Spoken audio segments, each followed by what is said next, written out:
Olá, boa tarde. Estamos aqui neste nosso encontro dos seminários de saúde ambiental, patrocinados, organizados pelo Instituto Walter Lezer, da Fundação Escola de Sociologia e Política de São Paulo, que comemora neste ano de 2023 seus 90 anos. Hoje nós vamos fazer o nosso quarto encontro desta série de seminários e vamos falar sobre saúde ambiental na região metropolitana. Nós temos hoje aqui o professor Luiz Alberto, que faz parte do GT de Saúde e Ambiente, e o nosso convidado de hoje, com quem nós vamos discutir esse tema importante, é Rodrigo Romão. O Rodrigo é doutor em Ciências pela Faculdade de Medicina da USP e é professor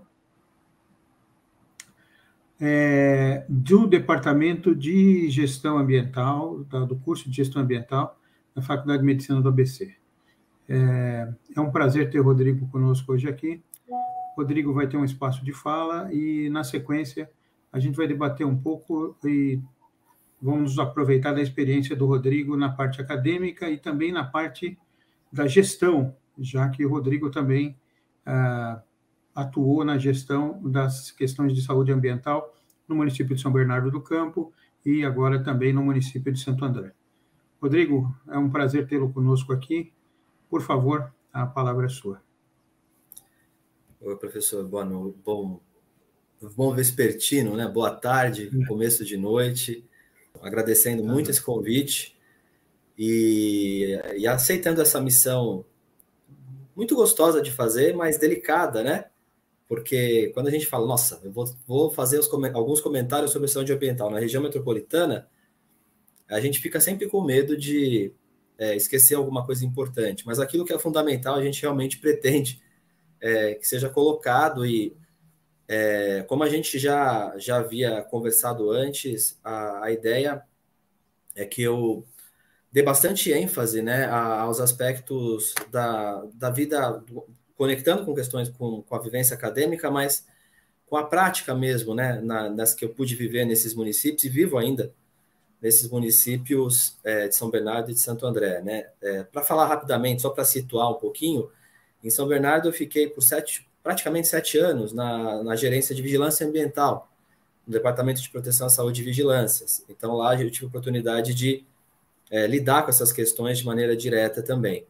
Em Santo André, já novamente na vigilância em saúde, também pude atuar na área de saúde do trabalhador, muito conectado também com as questões de saúde ambiental. E hoje, nesse momento, né, agora, estou atuando na gerência de controle ambiental, como gerente de controle ambiental, nesse momento, no Serviço Municipal de Saneamento Ambiental de Santo André, que é o SEMASA.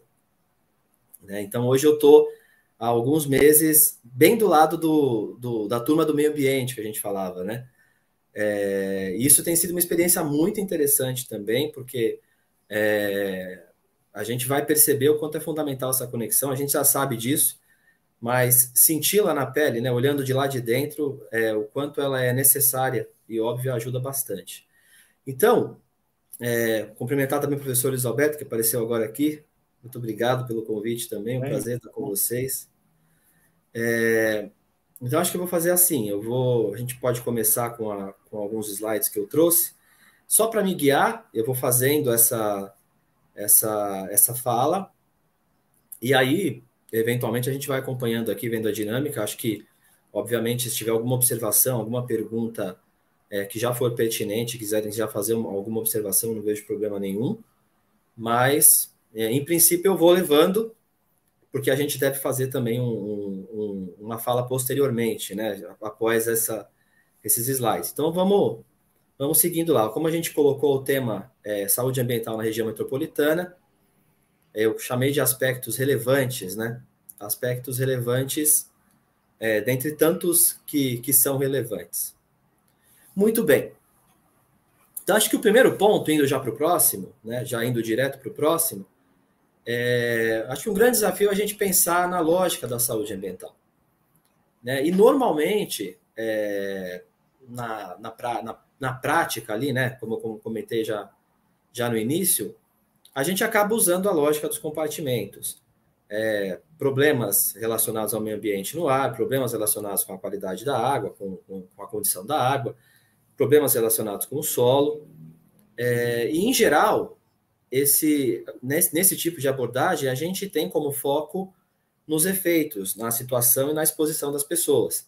Obviamente, isso é extremamente importante, mas um dos grandes pontos, né, que eu já queria inicialmente falar, e aí posteriormente eu já trago a figura daquele modelo clássico do força motriz, situação, da Organização Mundial de Saúde, que já faz um tempo, porque ele tem ali um esquema de pensamento que é muito útil para o gestor, e principalmente para aquele gestor que está num nível onde ele pode fazer conversas que sejam mais estratégicas, vamos dizer assim, né? E pelo menos situacionalmente estratégicas.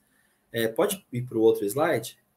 Aqui espero que dê para ver a figura bem, nesse modelo aqui, aquele modelo clássico da força motriz, da pressão, da situação, do efeito, da exposição do efeito e da ação necessária, né?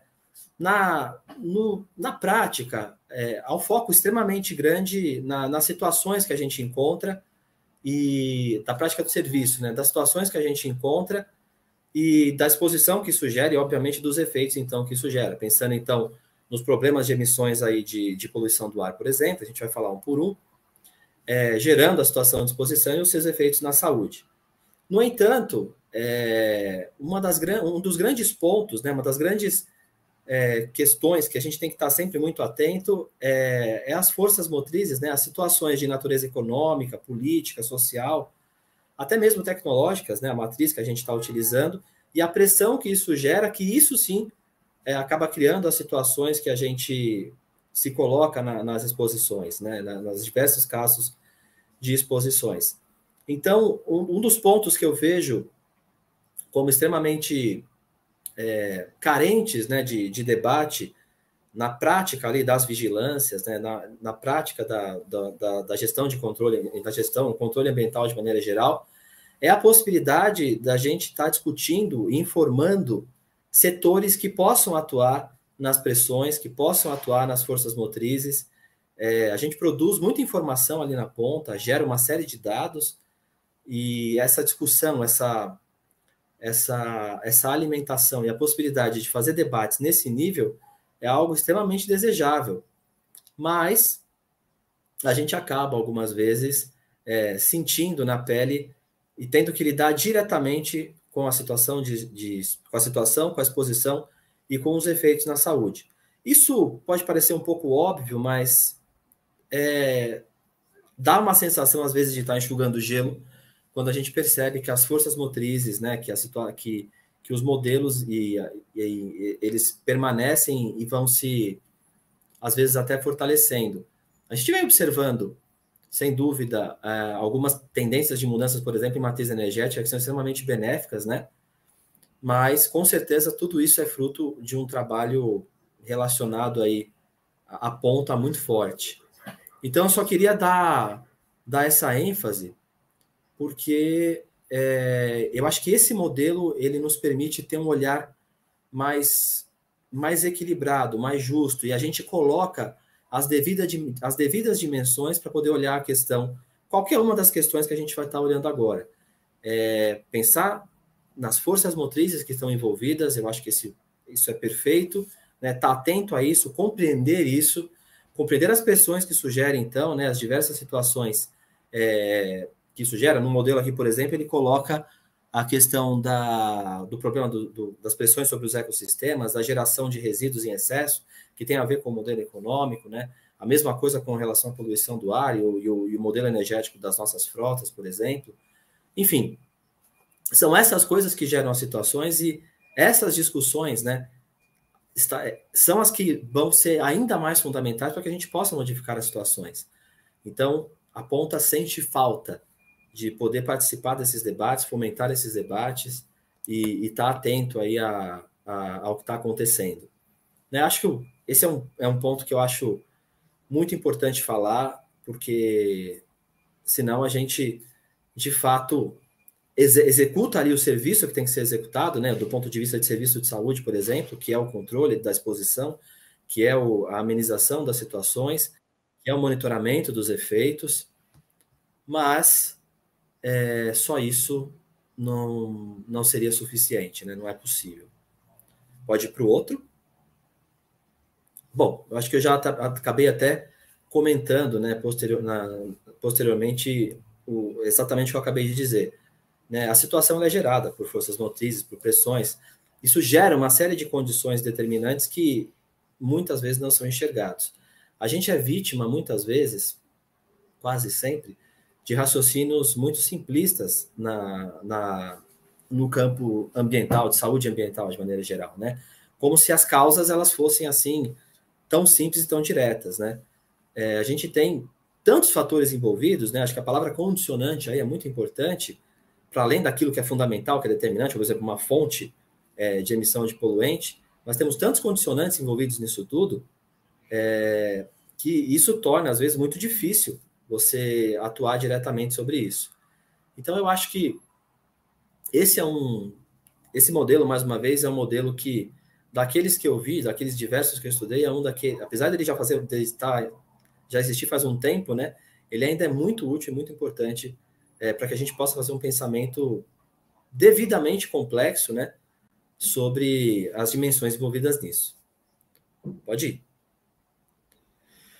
Bom, daí a gente começa a poder entrar no tema diretamente, né, da saúde ambiental. Eu coloco aqui uma definição clássica de saúde ambiental que a gente encontra em diversas fontes, aqui do site do Ministério da Saúde, e mais abaixo a definição de vigilância em saúde ambiental, que seria aquele serviço, né, focado nas características de saúde ambiental dentro do serviço de saúde. Bom, rapidamente, né, a saúde ambiental está dizendo aqui que compreende a área da saúde pública relacionada à interação entre a saúde humana e os fatores do meio ambiente natural e do meio ambiente alterado pelas atividades humanas, que determinam, condicionam, influenciam, com vistas a melhorar a qualidade de vida do ser humano, sob o ponto de vista da sustentabilidade. Bom, perfeito. E aí a vigilância em saúde ambiental, ela é definida classicamente também como um conjunto de ações que proporciona o conhecimento e detecção de quaisquer mudanças nos fatores determinantes e condicionantes do meio ambiente que interfiram na saúde humana, com a finalidade de identificar as medidas de prevenção e controle dos fatores de risco ambientais relacionados aos outros agravos, ou a agravos em saúde, de maneira geral. Eu, quando olho para a definição de vigilância em saúde ambiental, sempre, todas as vezes que eu olho para ela, me chama a atenção aqui do quaisquer, né? É um conjunto de ações que proporciona conhecimento e detecção de qualquer mudança nos fatores determinantes e condicionantes. Quando a gente está na ponta lá, vivendo isso, dá um arrepiozinho a palavra qualquer, porque, na verdade, nós temos condições muito específicas de atuação, baseado em legislação, baseado em infraestrutura disponível, baseado em tecnologia disponível, né? Então, a palavra qualquer aí, acho que ela é importante, mas ela é angustiante para aquele que executa, que está ali na ponta, né, gerenciando um serviço desse, porque não é muito simples você ser capaz de detectar qualquer mudança que aconteçam nesses fatores, já que eles são muitos e relacionados a diferentes efeitos. Mas acho que o desafio ele é extremamente natural, válido e é um processo de construção também, né? É muito comum a gente ver nos trabalhadores da saúde dessa área aquele sentimento de que não dá para dar conta, mas ao mesmo tempo a gente faz aquilo que é possível, né? E um dos motivos, né, que a gente esclarece é que a vigilância em saúde ambiental é algo muito novo, muito recente. Bom, a gente está falando do quê? Do que eu me recordo aqui rapidamente, ela começa formalmente no Ministério da Saúde nos anos 2000, né? E daí vai se desenvolvendo, vai crescendo, vai produzindo novas áreas, vai se esforçando para produzir novos profissionais, novos formadores, né? A gente vem produzindo trabalhos, como é o nosso caso aqui, na área acadêmica, para ir fomentando isso, mas os trabalhadores da ponta, às vezes, têm dificuldade de perceber isso de uma maneira mais direta, de que é um processo de construção, né, que a gente vem desenvolvendo muito. Para quem já está há muito tempo na área, é fácil ver que ela já se desenvolveu bastante e também é fácil ver quais são os pontos e as carências que ela necessita. Bom, acho que para a gente olhar aí o que se entende por saúde ambiental, né, dessa interação saúde humana e os fatores gerais, e os vários fatores do meio ambiente que interfiram nessa saúde humana e a vigilância de saúde ambiental. Mais para frente, eu vou trazer aí algumas questões, alguns pontos, vou até mostrar alguns exemplos, porque já tem pessoas novas formas, né, de chamar aquilo que a gente formalmente sempre entendeu como saúde ambiental, mas ele vem recebendo novos nomes. Eu coloco aqui, né, nesse próximo slide das rotas e os seus caminhos, o raciocínio da rota de exposição, da fonte, do meio ambiente, no modo como ele se propaga do meio ambiente, do eventual ponto de exposição, da via de exposição, né, relacionado ao ser humano nesse caso, mas a outros seres vivos também, e da população receptora, é o raciocínio esquemático mais útil e mais importante que eu encontrei para ser aplicado na prática. Quando a gente se encontrava ou via situações onde era declarado um determinado incômodo ou um determinado risco, virão exemplos aí posteriormente, o raciocínio mais prático para ser feito e que ajudava muito é esse, que eu encontrei até hoje foi esse, e obviamente ele está em vários manuais. Fonte de exposição, né, o local onde aquilo se encontra, de onde aquilo está sendo gerado, pode estar em qualquer um dos meios. O meio ambiente, como isso propaga, né, os mecanismos de transporte dentro dos compartimentos ambientais, por exemplo, se há um eventual ponto de exposição, se esse ponto de exposição existe, onde ele é e qual é o acesso a ele. Aí, claro, dependendo do que a gente está falando, se há uma via de exposição, se isso chega no nosso organismo de alguma maneira, e, finalmente, a população receptora. É interessante porque normalmente a gente pensa muito na fonte e tem que fazer o raciocínio do caminho. É claro que há toda uma técnica, né? Aqui no caso do estado de São Paulo, a CETESB desenvolve isso muito bem na análise detalhada, por exemplo, das áreas contaminadas. E com essa forma de pensar e de entender, a gente consegue muito rapidamente já dar uma boa olhada no local, ou mesmo no exercício ali, já das hipóteses, né? Quando você está enfrentando a situação de cara, você já pode executar, já se dá conta, né, do melhor raciocínio a ser feito. Daí, esse raciocínio ele sempre foi extremamente útil, extremamente prático para a gente ir lá. E um outro ponto também é que com alunos na prática acadêmica, esse esqueminha simples surpreendeu muita gente.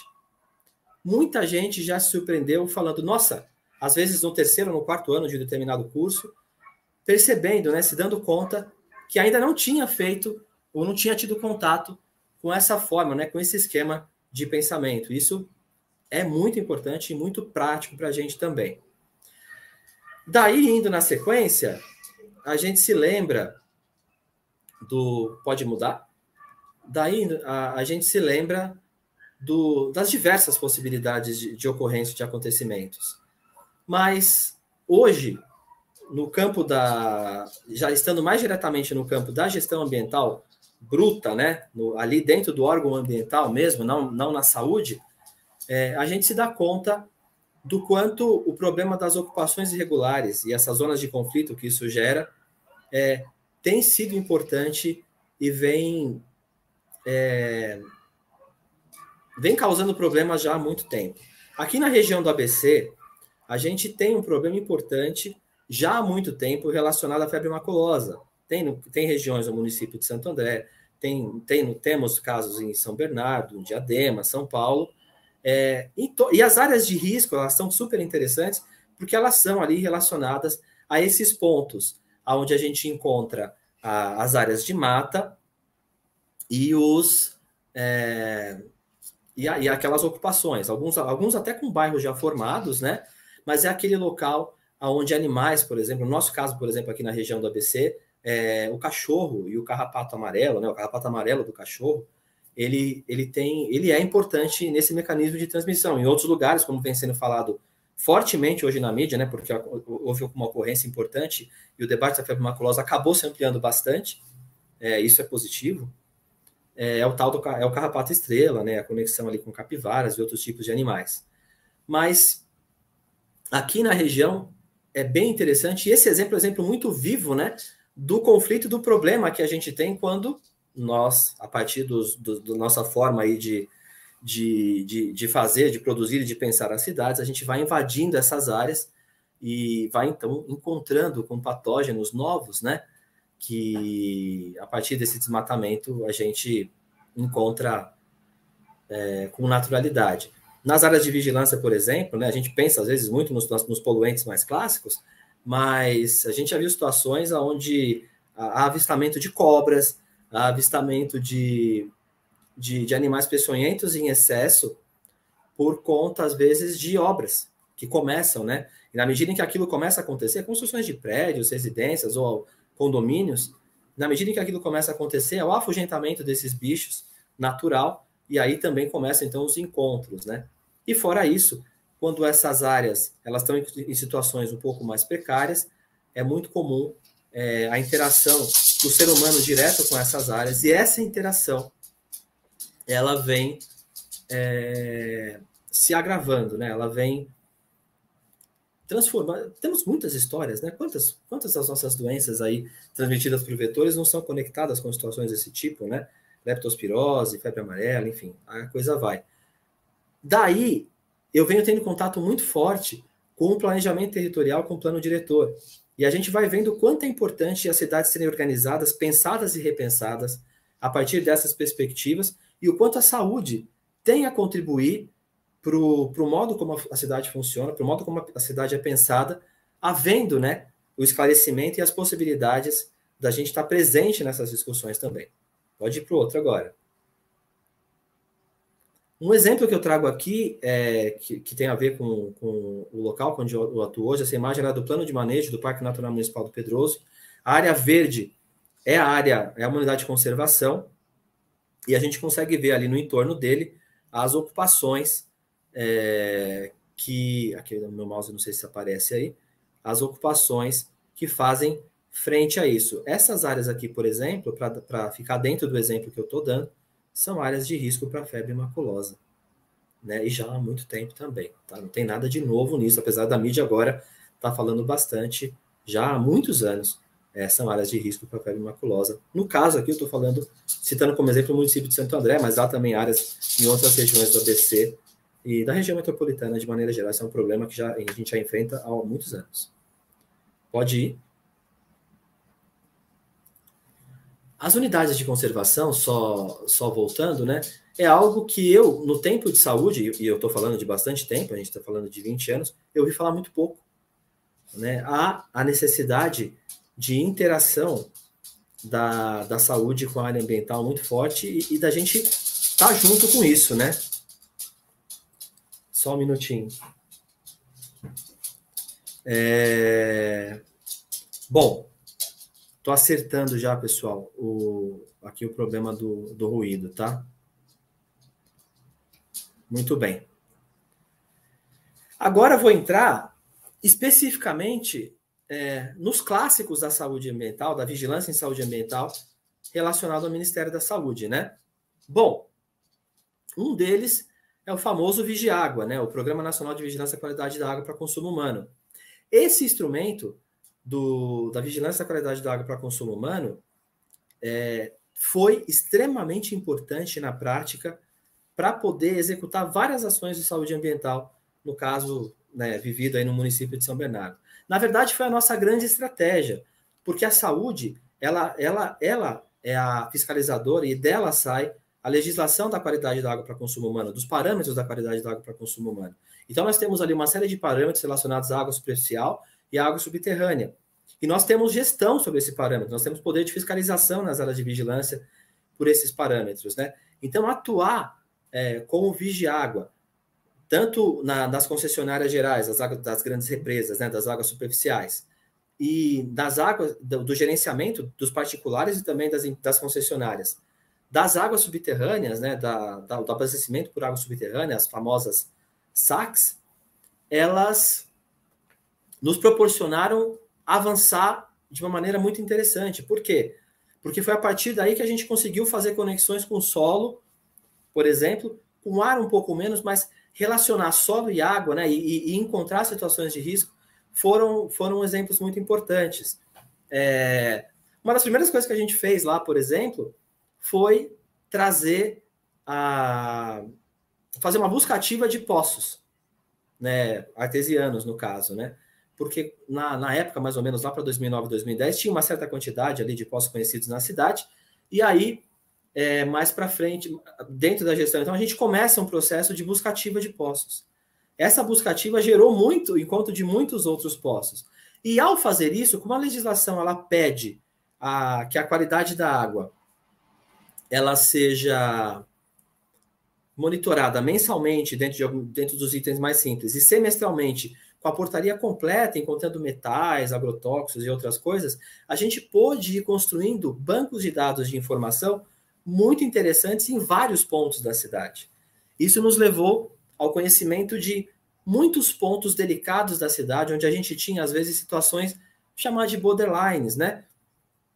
Onde você não tinha nada ali fora do padrão de consumo, mas que você já via presença de substância e podia fazer um monitoramento diferenciado, conversando já com os proprietários de empresas, por exemplo, e já negociando esse monitoramento mais específico. Nós pegamos situações bem interessantes, por contaminação, por exemplo, natural de arsênio, onde tivemos que interromper o uso de água subterrânea em determinado local. Pegamos situações onde, num mês, apareceu um determinado contaminante, era algum tipo de hidrocarboneto dissolvente, e aí no outro mês já, porque tinha essa combinação, esse hidrocarboneto apareceu já num nível não preocupante, e aí o uso da água foi interrompido. É possível, então, fazendo uma vigilância adequada, fazer uma vigilância mais ativa, mais viva, né? Acho que a palavra é ativa mesmo, né? Pensando em ativo e passivo, dentro das lógicas de vigilância em saúde, ela fica mais ativa, um pouco mais rápida. E isso é importante, porque a gente consegue evitar a exposição. A água, então, o vigia-água para a gente lá, sempre foi muito importante. E ele também é uma das formas que a gente tem de dar uma boa olhada a partir das concessionárias, e se tiver condições, contratando serviços para isso dentro do município, para a gente estar muito atento à situação dos mananciais e à qualidade da água que está ali. Então, há instrumentos, né, legais dentro da saúde para a gente poder fazer essa gestão, fazer esse monitoramento, encontrar isso. E há muitas formas de você fazer isso. Você pode fazer direto na represa, por exemplo, você pode fazer direto na torneira de casas, você pode fazer direto da saída de poços, enfim, há mecanismos aí para a gente poder verificar como certos contaminantes ou alguns indicadores químicos que a gente escolha possam ser escolhidos para esse tipo de gerenciamento. Muito bem. Dando sequência, então, a questão do problema do solo é extremamente relevante e um problema importantíssimo aqui na região metropolitana por conta das áreas contaminadas, né? Isso é algo que tem uma conexão muito importante com o trabalho da CETESB de identificação dessas áreas contaminadas, e a partir disso, então, a saúde tem muita informação de áreas de exposição, possíveis áreas de exposição de risco, e isso gera para a gente aí cenários, né, de saúde, olhares de risco muito maiores do que a gente tinha antes. E acreditem, o tal do vigia-água lá, a qualidade da água subterrânea, muitas vezes se conecta com a condição desses solos. A gente já pegou situações de água subterrânea, né, de monitoramento de água subterrânea próximos de áreas contaminadas, e isso acontece muito, porque nós temos muitas áreas contaminadas na região de maneira geral. A gente conseguiu, então, pegar situações, conectar situações que estavam ligadas em áreas contaminadas e já aparecendo ali, começando a aparecer na água subterrânea. Isso foi muito interessante e é algo que pode ser feito desde que você tenha ali esses recursos à sua mão, né? Que você possa fazer uma vigilância pensada, né? Mais estratégica, pegando áreas e encontrando as situações dessas áreas. A CETESB ela disponibiliza esses estudos no site dela, a condição também é possível você dar vista ao processo e ver, então, qual é a condição daquela área contaminada. Muitas já estão em processo de gerenciamento avançado, mas sempre ficam resíduos, né? E há situações que são um pouco mais complexas de serem cuidadas. Então, indiretamente, a qualidade da água subterrânea e a atenção ao que está acontecendo ali se transforma, então, em um instrumento de espião do que está acontecendo nos solos também. Certamente é algo que pode ser olhado, então, de uma maneira muito, muito estratégica, pegando ali traços, né, de elementos químicos, por exemplo, já no comecinho, já na presença de elementos e de substâncias, bem no comecinho, evitando que você extrapole a legislação, já então tendo caso onde a água já está sendo consumida a partir daquilo que já não é mais potável, né? Esse exemplo é bem interessante, então. E os exemplos das áreas contaminadas, qualquer um que entrar no site da CETESB vai lá em áreas contaminadas, vai encontrar a listagem, é super publicizado e vai ter a situação de gerenciamento de cada uma dessas áreas, e também as pessoas se assustam bastante com isso. É algo não tão simples de ver, é necessário que os técnicos se preparem, né, para poder fazer a avaliação desse estudo, para poder olhar para esses estudos também, mas essa combinação da qualidade da água e do solo foi uma das combinações mais efetivas que a gente pôde colocar em prática e avançar bastante na vigilância ambiental prática, né? Uma vigilância que está fazendo vigilância em que as pessoas sabem o que está acontecendo, né? Por problemas maiores, né? Pode ir. Já o ar, aqui na região, existe o programa Vigiado do Ministério da Saúde, que é bem importante. Acho que o Luiz Alberto, o Alfésio, também fiz mestrado nessa área, né? Tem muita produção acadêmica, muita produção acadêmica, né, mesmo, sobre a qualidade do ar, sobre situações relacionadas à qualidade do ar da região metropolitana e no mundo inteiro, mas eu não vi isso acontecer, e ainda é um exercício fundamental, não vi isso acontecer muito na prática ainda. O que eu mais peguei na prática do ar aqui foi relacionado a problemas de odores, né? Isso sim gerou demanda e gerou serviços imediatos, né, de incômodo imediato à população. Algumas vezes podendo estar relacionados a odores ou não. Então, por exemplo, empresas que trabalham aí com solventes e que emitem cheiro em determinado horário, empresas que trabalham com resíduos de serviço de saúde, foram problemas importantes também, onde a gente teve que atuar, colocar em exaustão. Situações de incômodo respiratório muito agudas, né? Às vezes de irritação, de sangramento, de ardência nos olhos. Isso sim gerou muitas situações, muitas sim, foram várias, muitas situações de incômodo populacional. Isso sim trouxe para a gente bastante serviço e um desafio grande, né? Porque aí você é da saúde, encontra aquilo, mas o controle ambiental está dentro da gestão ambiental, né? Tem órgãos de controle ambiental no município, muitos têm ali os seus mecanismos de fiscalização. Nós temos gestão ambiental aqui em todos esses municípios, em todos os municípios da região, em São Paulo, então. E aí vem um dos primeiros desafios, que a gente vai chegando lá no fim, mas um dos primeiros desafios importantes é essa integração, né, para que o trabalho dele se transforme em um benefício à saúde também. E por mais que isso seja aparentemente óbvio, essa prática é muito desafiadora, principalmente nas gestões municipais, que tem trocas muito constantes, né, de gestores. Isso torna o desafio ainda maior, porque às vezes algo que vinha andando muito bem começa do zero. Podemos andar um pouco mais? Pode ir.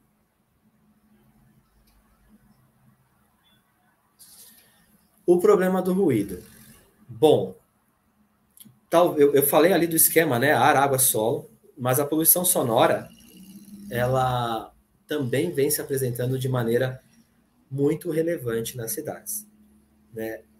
Problemas de incômodo também das populações que vem estourando na área ambiental, relacionados a casas noturnas, bares, eventos abertos, obras, tem incomodado muito a população, e eu não tinha dimensão do volume de reclamações que existem dentro disso. E aí, isso aqui eu estou trazendo porque chama a atenção. Primeiro porque são níveis de ruídos que incomodam bastante, né? Cada cidade tem a sua legislação.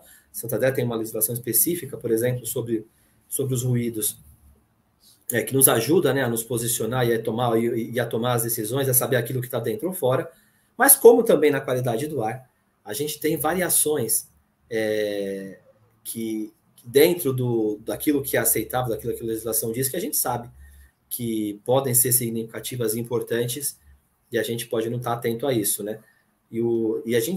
Na área da saúde ambiental, eu não tenho visto tanto na saúde ambiental, do ponto de vista ali do órgão de saúde, esse problema, essa atenção ao ruído, como eu venho vendo na área da gestão ambiental, enquanto fiscalização ambiental bruta.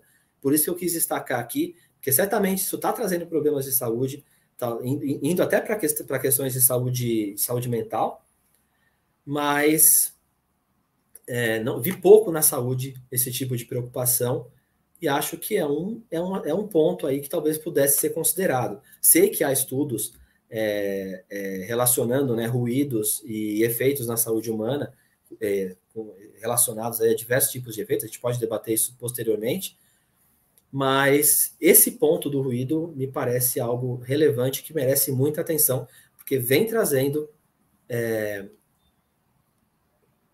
um incômodo bem importante para a população. Isso eu estou falando de cadeira mesmo, tá? Pode ir para o outro. Pouca gente imagina, né? Existem programas de televisão focado nisso, mas tem caído no colo da saúde ambiental, das secretarias de saúde, o problema dos acumuladores. E esse problema também é complexo e extremamente relevante. Por exemplo, no tempo que eu estive em Santo André atuando na saúde ambiental de Santo André, na vigilância de saúde ambiental de Santo André, lá há um trabalho muito forte e muito bem feito, inclusive, com os acumuladores e uma integração com a gestão de resíduos sólidos, a assistência social e a saúde mental. Mexer com uma área dessa, pensando diretamente na questão dos riscos biológicos, né, relacionados a vetores e outras coisas, por conta do acúmulo dos resíduos dentro das residências, e muitas vezes isso acaba indo para fora também, mas há todo um cuidado necessário, porque em geral são quadros de saúde mental, né, de problemas relacionados à saúde mental, que precisam de um cuidado social, de um cuidado relacionado ali à saúde mental dessas pessoas, e uma intervenção bruta, direta em situações dessa pode trazer grandes prejuízos para a pessoa e para a família dela também. Então, essa é outra área também que acontece bastante, são casos de difícil solução, que necessitam de uma abordagem mais prolongada, mais longa, e tem aparecido para muitos municípios também. Eles têm se organizado de maneiras diferentes, mas falando ali de dentro da vivência que eu tive no município de Santo André, era necessário uma integração muito cuidadosa com essas áreas, uma abordagem muito cuidadosa com isso também. Bom, vamos indo porque o nosso tempo está andando, né? O problema das mudanças climáticas, ele vem também cada vez mais à tona dentro da saúde de maneira geral e na gestão ambiental também. Hoje, por exemplo, existe um órgão muito ativo, né, que merece muitos elogios dentro do município de Santo André, que é o Conselho Municipal de Gestão e Saneamento Ambiental, ligado ali, que seria o Conselho de Meio Ambiente da cidade. A discussão das mudanças climáticas, o pedido, né, para que políticas públicas municipais sejam feitas por conta, para que haja organização em relação à postura relacionada às mudanças climáticas, né, e enfim, como a cidade se organiza, como a cidade se fortalece, como ela se torna resiliente e positiva em relação a esses mecanismos de controle, vem sendo um debate que está aparecendo muito, e a cidade se organizando, construindo aí as suas políticas municipais, né, de mudanças climáticas. Na saúde, isso está conectado ao Visdesastre, né, que também vi atuar, não vi muita coisa aqui na região acontecendo nessa linha, mas é uma linha de trabalho do Ministério muito importante, né? Eu percebi que tem documentos atuais do ano passado disponíveis no site fazendo isso. É um trabalho belíssimo também que merece grande destaque. E recentemente a gente teve a situação do Litoral Norte, né, trazendo à tona mais uma vez a discussão das mudanças climáticas. E é aqui que eu trago de novo que também a gente fala de saúde ambiental, mas tem novas discussões surgindo com outras abordagens que vêm sendo chamadas de saúde planetária. Né? Eu venho tendo contato com pessoas que atuam, né, em pesquisas desse campo, E escrevi esse artigo pequenininho aí na Academia Médica, faz pouquíssimo tempo que saiu, fazendo uma breve conversa, falando, poxa vida, o que estão chamando de saúde planetária, né? Já que a gente tem a saúde global, que é um conceito importante, a saúde ambiental, que é super ultra clássico, é aquilo que eu mais utilizo. A gente tem a saúde planetária, que vem falando agora, os determinantes sociais de saúde, que é uma abordagem bem completa também.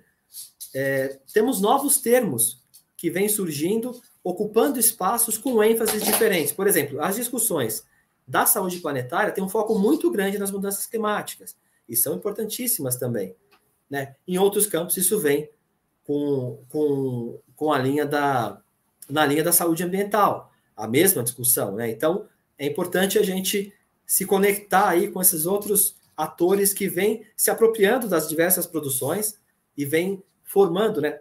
Fazendo trabalhos acadêmicos e também fazendo eventos, discussões, mobilizando pessoas para o problema das mudanças climáticas. Então, fica só esse chamado aí para esse aspecto. Pode ir também. A saúde única também está aparecendo bastante. Essa relação clássica, né? Porque já não é nova, né? A discussão da saúde única. Essa questão de você saber o quanto a saúde animal e a saúde humana interagem, o quanto elas são importantes. Você procurar na internet, as pessoas encontram com facilidade isso. Vem aparecendo com mais força também, vem se tornando mais óbvia essa conexão. Exemplo da febre maculosa, que eu já dei, da febre amarela, a gripe aviária, né? Que tá chegando de novo. As unidades de conservação e a sua conexão com as cidades, a interação com a cidade, né? Que eu já coloquei ali, comentei nos primeiros exemplos. Essa discussão vem se tornando mais forte, mais densa, as pessoas estão falando nisso.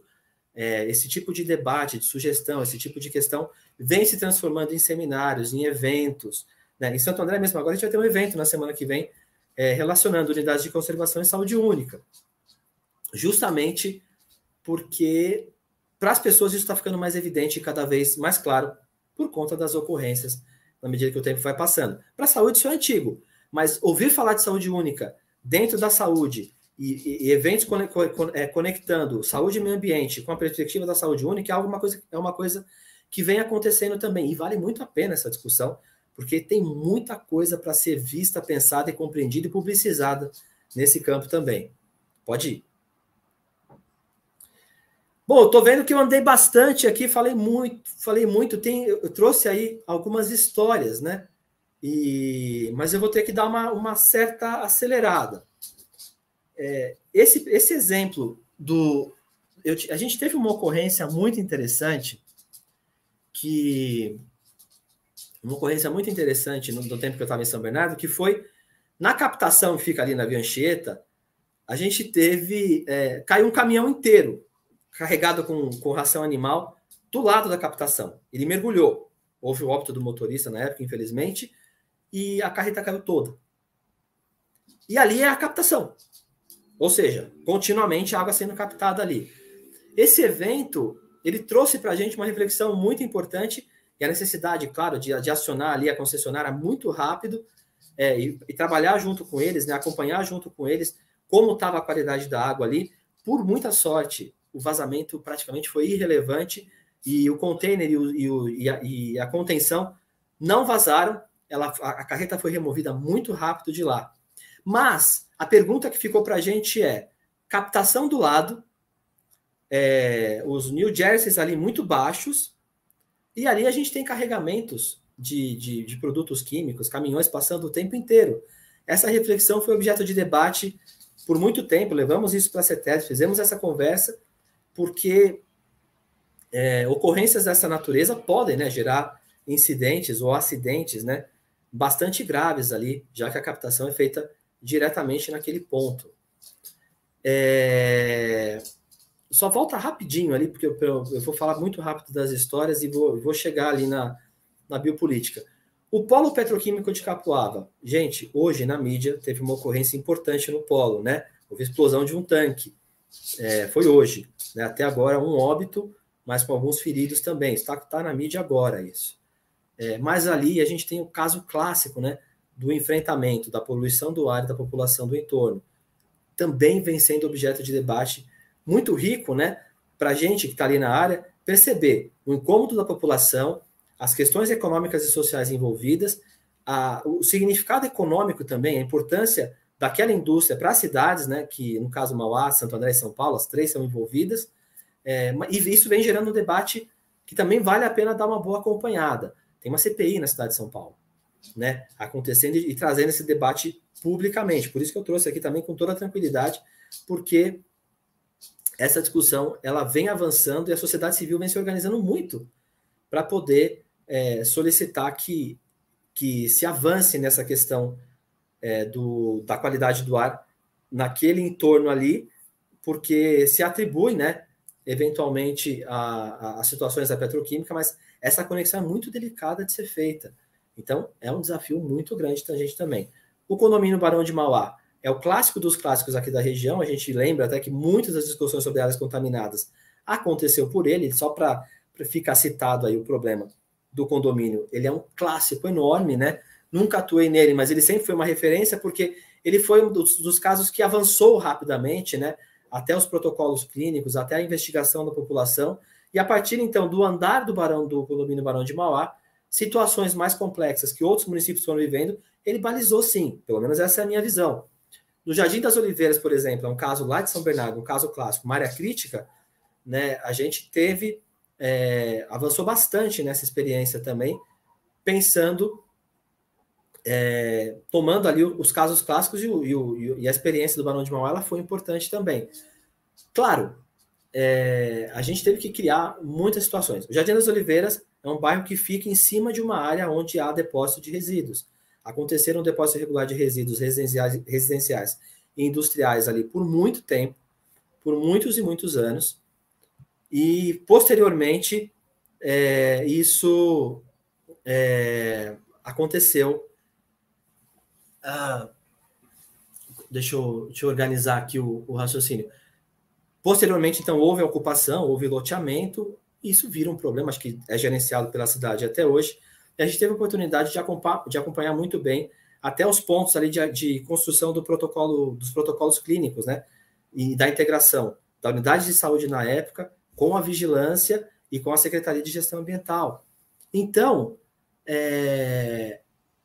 esse também é um exemplo, né, que foi muito fortemente vivido e mostra ali a importância e as delicadezas das situações. Temos diversas situações. Eu vi que o seminário anterior, né, foi tratado especificamente de um dos casos, né, mas esse é um exemplo bem importante também aqui na região. Estou preocupado com o tempo, porque a gente pensa que é rápido, né, mas vai falando aí. Eu trouxe aqui uma discussão no próximo slide, que é algo que passou muito pela minha cabeça e tem a ver até com aquilo que eu discuti no doutorado, que é a noção de biopolítica, né?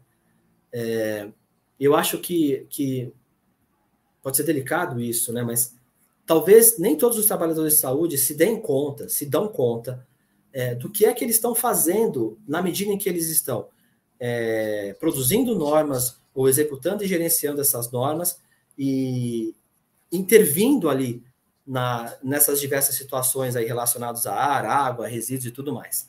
Na medida em que a gente consegue fazer atuações mais efetivas, na medida em que a gente deixa de fazer ações mais efetivas porque não pode, porque não consegue, porque falta estrutura, indiretamente, ou melhor, diretamente, nós estamos gerenciando situações que têm a ver com a vida das pessoas.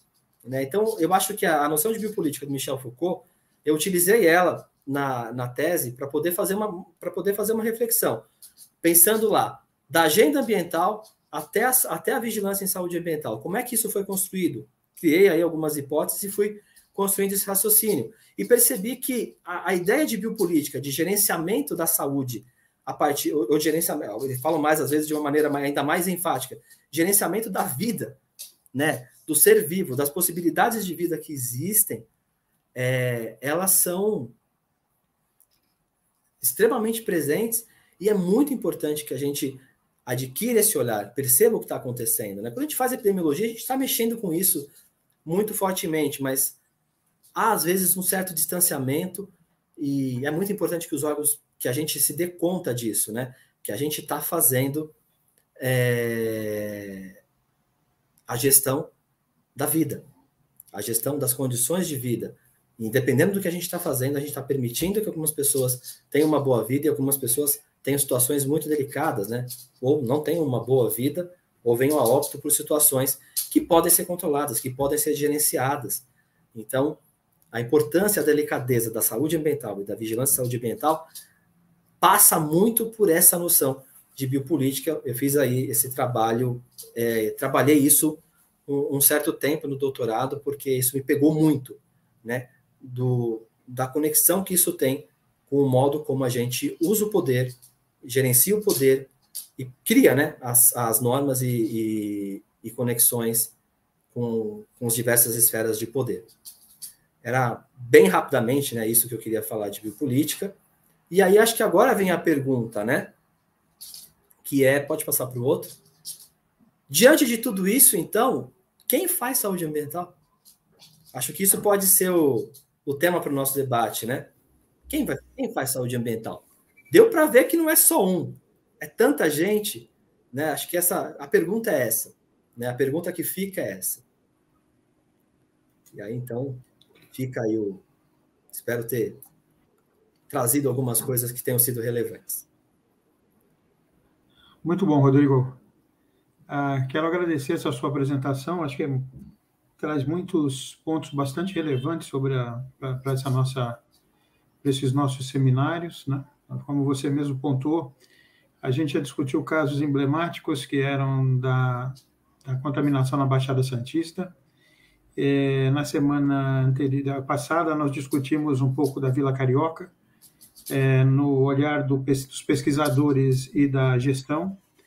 E agora você vem nos complementar um pouco essas nossas discussões, falando um pouco da tua experiência nas duas áreas, né? Na área da saúde e na área do meio ambiente, que, na verdade, são as duas esferas que estão ligadas na busca de uma solução para esses problemas de contaminação ambiental, sejam eles das fontes que forem, né? Seja esse um problema de contaminação de ar, de água, de solo, ou de hábitos que podem levar à presença de substâncias que possam estar contaminando. Eu queria fazer uma pergunta, depois eu vou passar a palavra para o Luiz. Eu queria fazer uma pergunta para você, aproveitando essa sua experiência no serviço e também a sua experiência como professor de um curso que, infelizmente, não vai acontecer mais, né? Na Medicina ABC, que é o de gestão ambiental, mas que durante muito tempo vocês formaram gestores ambientais, né? Justamente para que pudessem enfrentar essas situações de contaminação ambiental nas áreas urbanas, ou nas áreas rurais também, mas principalmente nas áreas urbanas, que é onde a gente está inserido, onde a gente trabalha, e onde a gente desenvolveu alguns estudos, inclusive, juntos. Então, eu queria que você tentasse nos dar uma ideia de como era esse processo de formar gestores ambientais e como é que vocês trabalhavam a questão dos casos, além das noções que eu imagino e sei, porque convivi muito tempo com vocês na faculdade, das noções básicas de biologia, química, essas coisas todas. Eu queria saber como é que vocês usavam os casos próprios da região ou de outros locais, para discutir um pouco e contextualizar com esses alunos como poderia ser a atuação deles nesse campo da gestão ambiental. Rodrigo. Perfeito. Olha, eu tive a oportunidade no curso de ministrar a disciplina de vigilância em saúde, né? E aí, era um momento onde eu ouvi o relato de vários deles, né? E aí eu aproveito para destacar aqui o quanto é importante a vigilância em saúde se transformar em disciplina. Porque na vigilância em saúde, lá a gente fazia vigilância em saúde 1 e 2. A gente fazia um semestre com vigilância em saúde, a gente chamava de vigilância em saúde 1, e depois vigilância em saúde 2. Como era um curso de gestão em saúde ambiental, na vigilância em saúde 1, passávamos por todas as vigilâncias, aquele olhar geral sobre a vigilância em saúde, inclusive a discussão de vigilância da saúde, de vigilância à saúde, passando pelo máximo de coisas que a gente podia, trazendo para eles, então, esse olhar. E era ali, inclusive, na vigilância em saúde, que se conectava a muitas disciplinas e muitas áreas que eles tinham estudado. Toxicologia, ecologia, saúde ocupacional, acho que tinha botânica também. Enfim, várias disciplinas se conectavam ali na vigilância em saúde. E na vigilância em saúde 2, né, que a gente chamava de vigilância em saúde 2, eu colocava situações concretas, situações onde a gente trazia ali qual eram os diversos contextos. Já contei histórias das áreas contaminadas, pegávamos, às vezes, fichas da CETESB, de cadastro de áreas contaminadas, para fazer análise, para poder pensar em termos de rota de exposição e para poder também fazer uma avaliação dos eventuais cenários do passado, do presente e do futuro. Era ali, na disciplina de vigilância em saúde, respondendo bem diretamente, né, o que você perguntou, que a gente conseguia criar essa conexão entre essas diversas áreas. Foi ali que a gente conseguiu, né, trazer de maneira muito prática. Então, o curso andou por um tempo sem a disciplina de vigilância em saúde, posteriormente a disciplina de saúde entrou e ficou um bom tempo, vou chutar aqui pelo menos uns 6 anos, e eu tive a oportunidade de passar por umas 5 ou 6 turmas, ministrando aí a vigilância em saúde 1, que a gente chamava vigilância em saúde 2, e foi algo que gerou muito interesse dos alunos. Eles acabam se interessando bastante porque cria essa conectividade interdisciplinar, que é tão importante, né? E como o curso de gestão de saúde ambiental, ele é absolutamente cheio de disciplinas variadas, né? Essa disciplina, ela tinha essa capacidade de conectar com isso, junto com projetos em saúde ambiental, tinha outras disciplinas também muito importantes. Mas essa disciplina, para mim, né, eu tenho que falar diretamente daquilo que eu pude ver em sala, foi bastante rica e bastante relevante. Tanto que, na medida em que eu posso, eu sempre cutuco que vale a pena criar a disciplina de vigilância em saúde em cursos de formação em saúde, porque isso traz e agrega, assim, se for bem conduzido pedagogicamente, isso vai agregar muito na formação de médicos, enfermeiros, diversos profissionais de saúde também. Eu percebi que em muitos cursos não existe, né, essa ênfase, né? Tem as disciplinas de saúde pública, simplesmente. Mas a disciplina de vigilância em saúde tem bastante a agregar também, e foi dessa forma que a gente conseguiu conectar muitas coisas, trazer casos práticos, conversar sobre isso, e aí os alunos, então, em muitos momentos, se agradecendo, geraram aí até alguns trabalhos de conclusão por conta dessa convivência, que eles se empolgam, né? Porque é muito gostoso pensar em termos de vigilância em saúde, né? Luiz, por favor.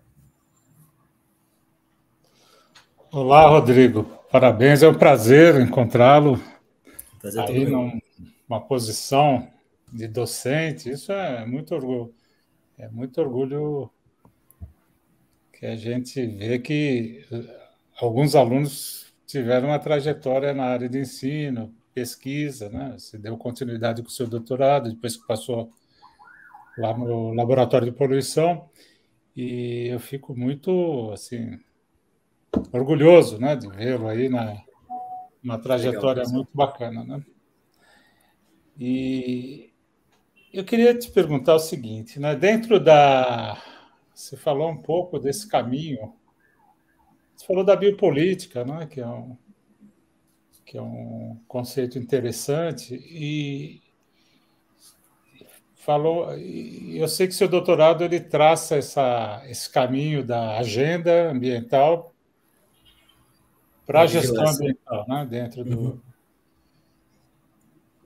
Dentro desse caminho tortuoso, né, que você tem para conseguir chegar na gestão e ter ações, como você disse, efetivas, né? E eu queria saber, assim, dentro da agenda ambiental desses municípios que você atuou, né? Eu imagino que tenha tido discussões na época da Agenda 21, né, que a gente até participou, né, o FES em Cubatão, em relação ao plano diretor, essa questão da ocupação, a própria ocupação do solo em relação às áreas contaminadas, em relação às áreas de preservação ambiental. Eu queria saber como é que é a participação do gestor aí ambiental e dentro da discussão, como é que ela se dá e se existe uma ressonância na discussão, porque como você bem mostrou naquele círculo, existe uma pressão das questões econômicas ali, né, de crescimento. Como é que, dentro da tua experiência, e dentro da tua experiência como acadêmico e formulador de hipóteses, que eu imagino que o seu doutorado tenha trazido, né? E também do ponto de vista como gestor, atuando nesses municípios, como é que você vê, como é que você se depara com as dificuldades e até com as facilidades, né? De você caminhar e ter ações, como você falou, realmente efetivas. Como é que você vê isso? Bom, realmente ir para a área, para o lado do meio ambiente, ajudou a perceber algumas coisas que aparentemente seriam tão complicadas, né? O que dá para perceber com muita clareza, pelo menos hoje no município de Santo André, a gente vê a sociedade civil muito bem organizada para fazer cobranças desse tipo, né? E isso é importante. Do ponto de vista do coletivo, isso é perfeito. Para o gestor, claro, isso gera um trabalho bem maior, né? Mas do ponto de vista do coletivo, isso é maravilhoso, na verdade. Mas há ainda aquilo que a gente chama que sempre chamou aí com vários colegas aí dessa trajetória, das caixinhas, né? E isso é muito forte. E sem sombra de dúvida, um dos grandes problemas. Por exemplo, não é tão simples, para dar um exemplo muito óbvio, tá? Não é tão simples você conectar o descarte irregular de resíduos, saber aonde isso acontece, saber quais são os pontos de problema e aonde estão os casos de dengue, zika e chikungunya na cidade. Certo. Apesar da obviedade disso, né? E a informação dos casos de dengue, zika e chikungunya e a conexão de descarte irregular de resíduos, se há relevância ou não, ou pelo menos para que os serviços saibam que em tal lugar os focos são importantes, estão acontecendo agora. Então, é necessário uma força-tarefa ali. Esse tipo de fluxo de informação ainda é difícil. Então, é necessário... O desafio do gestor é o diálogo, o desafio do gestor é procurar, o desafio do gestor é fazer essas conexões, fazer o esforço para poder criar essas conexões, e aí, a partir disso, então, gerar uma agenda que me parece muito óbvia, né? A gente tem setores trabalhando separadamente, e isso é uma cultura, né? Algo que está ali estruturado dentro dos serviços. Mas o que eu sinto muita falta hoje é que a gente pudesse ter processos de trabalho intersecretariais, por exemplo. Coisas que começam numa secretaria e terminam em outra. Eu não consigo ver qual o problema disso. Mas é um problema. Porque são pessoas diferentes, verbas diferentes, profissionais diferentes, estruturas diferentes, né? Mas, por exemplo, por que uma coisa não começaria numa secretaria e terminaria em outra? Né? Em termos pensando na lógica de saúde ambiental, por exemplo, né? Um serviço que é executado por mais de uma secretaria. Isso é algo que seria muito interessante de acontecer. E eu acho que, infelizmente, tem muito a ver com as conjunturas que a gente tem, né? Com as formações. Os municípios, por exemplo, que tem muito a ver com aquilo que eu vivo mesmo na prática, né? Nunca atuei no nível estadual, por exemplo, as variações de gestão interferem muito nesse diálogo. Há conexões que são muito bem feitas e são desfeitas. Isso gera um prejuízo muito grande, apesar de parecer, obviamente, natural, porque chegam pessoas novas, né? Pensamentos novos, mas muita coisa fica para trás. E esse desafio é muito presente. Daí que fica muito claro para mim o quanto é importante um Conselho Municipal de Saúde, o quanto é importante um conselho ambiental dentro das cidades, para que haja pessoas que puxem essas conexões, que não permitam que essas memórias se percam, né? Porque senão a tendência é que isso se perca mesmo. E a gente vai, então, recomeçando trabalhos, refazendo coisas, em alguns casos até dando nomes para novos projetos que já aconteceram, que já foram objeto de de outras pessoas que poderiam então estar sendo evocado, está sendo criado, está sendo ampliado.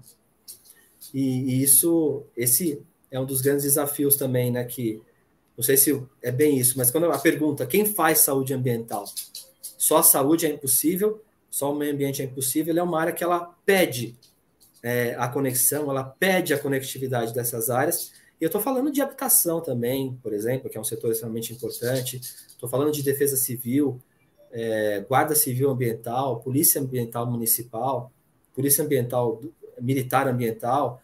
Todas elas conversariam muito bem. Poderiam ter uma série de ações em conjunto. É desafiador construir essas conexões e fazer com que isso se transforme em processos de trabalho que durem, né? Que se conectem. Então, esse é um dos grandes desafios e é necessário toda a paciência do mundo. Não adianta ter um pouco, não. Porque se for um pouco, ela vai acabar. Você precisa... Isso tem que ser ilimitado. Você vai fazer isso mais uma vez. Eu brinco com eles lá. É como a louça. Você não discute. Você vai lá e faz. Né? Na vivência de vigilância epidemiológica, o problema das notificações é um clássico.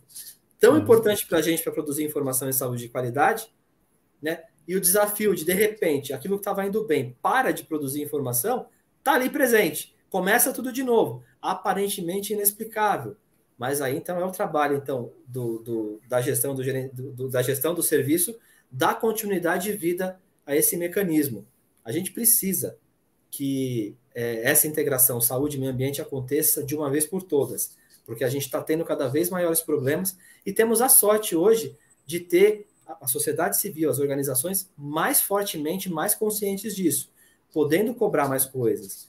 Tem municípios aí, como eu falei, se organizando para fazer políticas municipais de mudanças climáticas, de Mata Atlântica. Isso conversa com a saúde, conversa com as nossas questões aí dos vetores biológicos, né?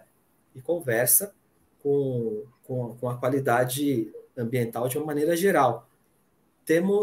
É um desafio por aí. Não sei se eu consegui responder um pouco o que você falou. Não, sim. Eu sei que é um clássico, mas ainda é muito presente. Mas há pessoas, né, conexões que são diferenciadas e há casos bem-sucedidos, histórias muito boas também, mas que precisam se transformar em serviço, em processo de trabalho, né? Não só em iniciativa, né? Claro. Você citou Vigi Desastres, né? Dentro de uma área que tem uma predominância da indústria, se eu não me engano, petroquímica, né? Ali na região, né? Tem um polo petroquímico importante. E em relação a acidentes, como que de vez em quando ocorrem lá na Baixada, né? Você ter um incêndio, você ter existe dentro da área de gestão ambiental, existe um planejamento para evacuação de pessoas, para você ter um controle do ponto de vista de saúde ambiental aí, né? Você ter um manejo em relação a isso dentro dos planos de gestão desse. Eu já tentei. A experiência nisso Já tentei entrar nessa área, não consegui. Existe sim esses planos de manejo, de gerenciamento das indústrias, né? Elas têm uma organização para isso, de forma alguma eu estou dizendo que não acontece. Né? Hoje mesmo, né, foi um exemplo aí de ação emergencial importante, né? Teve um acidente muito relevante no polo petroquímico de Capoava, né? Então há uma organização bastante que funcionou ali. Claro que eu estou falando, teve um acidente, né? E isso tem que ser esclarecido, né? Teve a situação foi grave, mas diretamente falando, Luiz Alberto, a saúde é muito distante desses planos. Quer dizer, não muito distante desses planos. Não me lembro de um caso bem sucedido. Quem souber de outros pode falar à vontade, mas eu não me lembro de histórias bem sucedidas de uma grande conexão. É um outro exemplo, né? Da gente ter que pedir às vezes, falar, eu quero participar, eu quero fazer parte. Mas é delicada, é sempre muito delicada a relação poder público e poder privado, né? Ela é sempre delicada. Então, muito bem, parabéns pela sua apresentação, viu? Obrigado, professor. Fico feliz. Rodrigo, você traz para a gente uma continuação de uma... Nós vamos continuar com uma constatação que a gente começou a desenhar na nossa conversa anterior sobre a Vila Carioca, quando a doutora Karina também apresentou a visão dela como gestora da área e da questão da contaminação, que é essa dificuldade que a mudança de governo municipal traz no sentido da continuidade das políticas, né? Sem dúvida. Eu acho que deveria haver um jeito de se assumir que determinadas ações, elas efetivamente são ações não de governo, né? Mas são ações que são de interesse e devem ser mantidas pelo município, independentemente do gestor de plantão ou do prefeito de plantão e da sua maneira de olhar o município, né? Porque, assim como na Vila Carioca, a gente tem enfrentado uma série de idas e vindas em relação à questão ambiental, né? Na execução de ações efetivas, no sentido de remediar, resolver, transferir, acolher as famílias, quer dizer, a gente tem tido cada vez mais áreas contaminadas, né? Quanto mais se procura, mais se acha.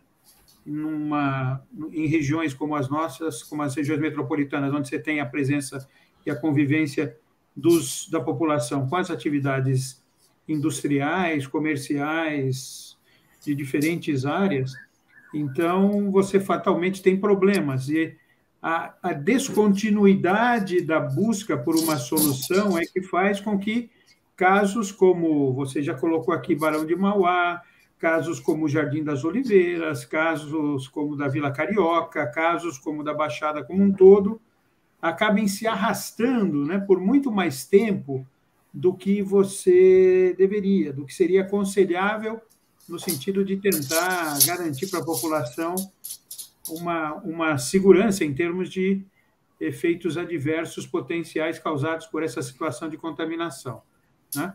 Então, você já passou por algumas administrações na sua experiência como gestor e tenho certeza que em algumas delas você teve mais estímulo para determinadas ações, sem dúvida, em outras você teve menos estímulos para essas mesmas ações, né? Então, acho que isso realmente acaba sendo um problema que deveria ser solucionado por essas... Se a gente desse mais poder para aquelas instâncias que são mais permanentes, né?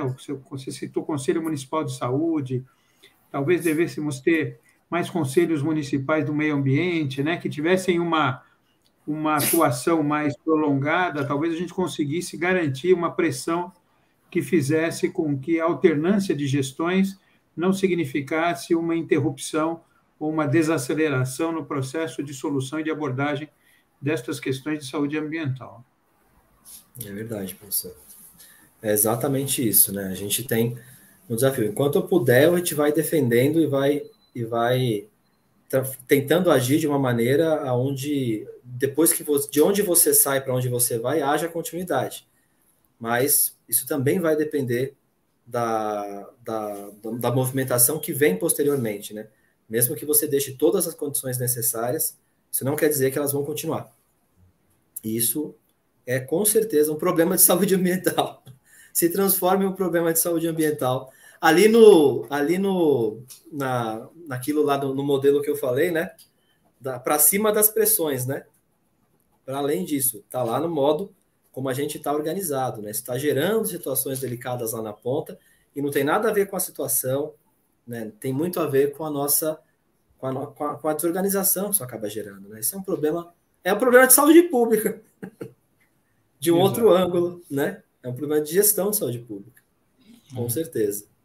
E aí o Sistema Único de Saúde, né? Como bem lembrou aqui a Maria Maeno, tem que estar profundamente envolvido nessas questões, né? Isso eu acho que é o papel do SUS, né? No caso, ele é bem relevante, né? Então, eu fico imaginando esse acidente que aconteceu hoje na Braskem, né? Foi, né? Foi na Braskem. Né? Que a Maria está colocando. Ela tinha que ter uma ação de vigilância do SUS, né?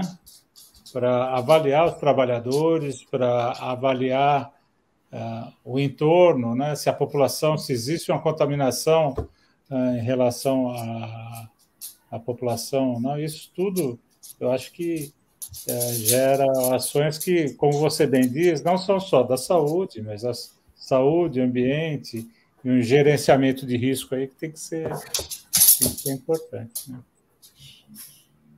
É isso mesmo. E isso talvez seja mais comum, né, essas ocorrências do que a gente imagina, né?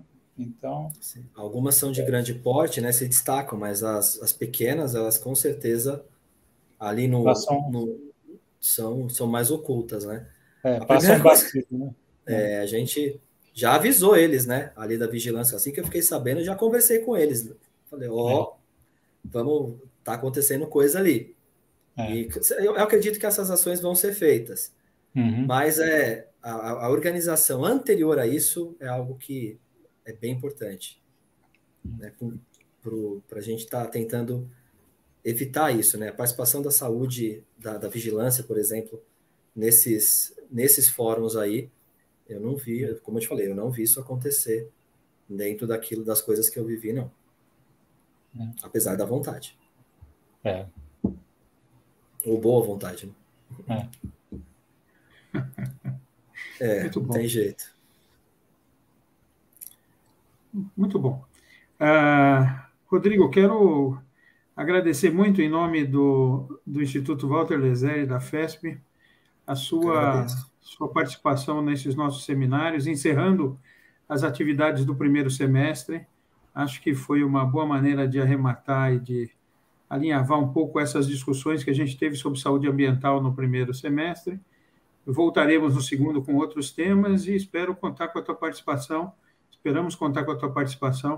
em outros encontros. Assim que a gente tiver temas que sejam ligados à sua expertise, à sua atuação na área da gestão e da educação em saúde ambiental. Muito obrigado pela sua colaboração mais uma vez, Rodrigo. Imagina, professor, eu agradeço muito o convite, viu? Prazer estar com vocês aqui, dividir isso, fico orgulhosíssimo, muito feliz mesmo, né? São profissionais que eu admiro muito e tenho uma profunda gratidão também em todo o processo de formação. Que bom estar com vocês aqui. Claro que podem contar comigo quantas vezes forem necessárias. Vai ser sempre um prazer. Obrigado à FESP. Que bom poder fechar o evento aí junto com vocês. Que bom. Muito bem, obrigado. Obrigado a todos. Até uma próxima oportunidade. Nos vemos em breve. Abraço. Tchau. Abraço.